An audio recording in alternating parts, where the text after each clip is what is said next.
చిన్న పిల్లలు కోసి మార్కెట్లో అమ్మితే దీనికి శక్తి ఎంత ఉంటుంది, బలం ఎంత ఉంటుంది అని మనం ఆలోచన చేయాలా.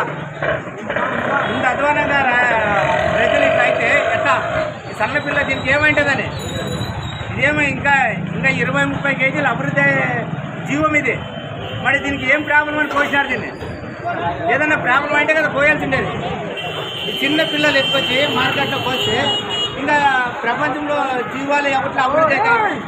అది 15 కేజీలు 20 కేజీలు మాంసం తింటారు కాబట్టి ప్రజలు 15 కేజీలు 20 కేజీలు ఉండే దానికి వస్తే ఇంకా అభివృద్ధి అవుతాయి.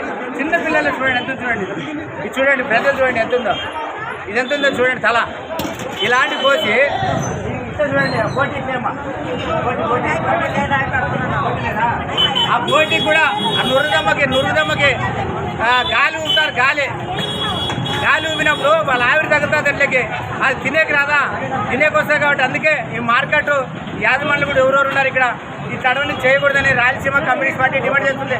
ఇది ఎవరి కోసమే అంటే మన కోసమే, మన మేలు కోసమే. మన మేలు అంటే ఏమి, మనం మంచిదాని కోసం మన ప్రజలు బాగుండాలి, ఆరోగ్యాలని చేస్తున్నాము. మీ మీద ఉద్దేశం మీద ఎత్తేసి మీద కాదు మార్కెట్ వాళ్ళకి. ఇది ప్రజలు తెలియజేస్తున్నారు. రాయలసీమ కమ్యూనిస్ట్ పార్టీ డిమాండ్ చేస్తుంది.